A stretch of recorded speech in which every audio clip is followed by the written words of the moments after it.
Good afternoon, CFM. This is Coach Matt with our Saturday workout. As always, on the Saturday following a deload week, it will be up to you whether you continue to deload and downgrade this workout from a challenging hero to like a more moderate deloady pace workout. And that is up to you. If you're feeling recovered and you're ready to go, then have at it. Do whatever you would normally do for a hard Saturday workout. And if not, you need a little bit more time to recover, or you're just not feeling out of the woods yet from the deload week, then take everything down a notch, cut off some rounds, cut off some distance, cut off some weight, etc., and work with the coach to find that right balance for you today, okay? This is White.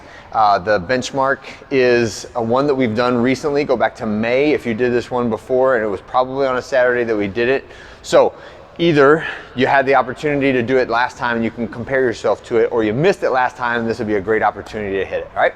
So let's get into the warm-up. We'll go a single 400-meter jog and then 2 rounds through. I want you to go to the ropes and do some laybacks. We'll have extra ropes available if all of 6 of the ones in the back are taken. But laybacks, just make sure that you're using the hand-over-hand movement both on the way down and on the way up, and you're trying as hard as you can not to worm. The same body position you would use on a ring row is what you should have on the layback. So we're trying to be pretty tight with the core so that the upper body gripping and pulling muscles are what's doing the work on the laybacks. Then you're gonna get onto a pull-up bar and do some kips.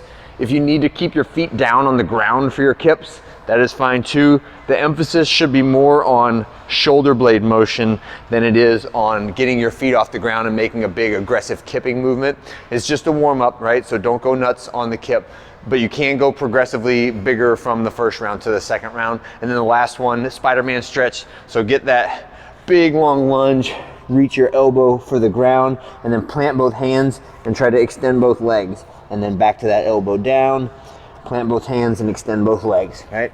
Get through that for 2 rounds, and then we're gonna get into the warm-up setup. So in the warm-up, you're gonna have that rope climb, 3 reps of a warm-up, 3 reps of a rope climb. Guys should touch their nose to the mark, and ladies touch the hand to the mark.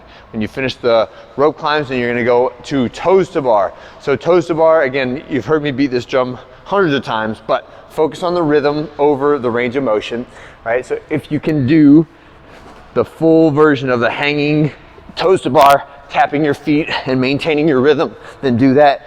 If it causes you can touch like this, but then you swing around underneath, then I want you to take some range of motion off of it and do like a leg raise where you're getting a foot away or 2 feet away. If you can get your feet to about in line with your hips, like parallel to the ground, while maintaining the rhythm, that's kind of the cutoff point for where I would do knee raises versus leg raises.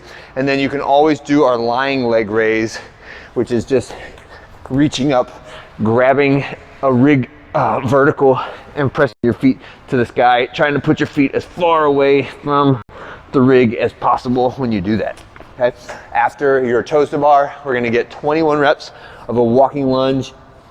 You could take the option of having, if you want a little pad for your knee, you could do it over a pad and just go back and forth for 21 reps. And then when you're done with that, we set the weight down and it's out the door for a 400-meter run. White is 5 rounds of that complex, 4 times. That is it for this week. I'll see you guys next week.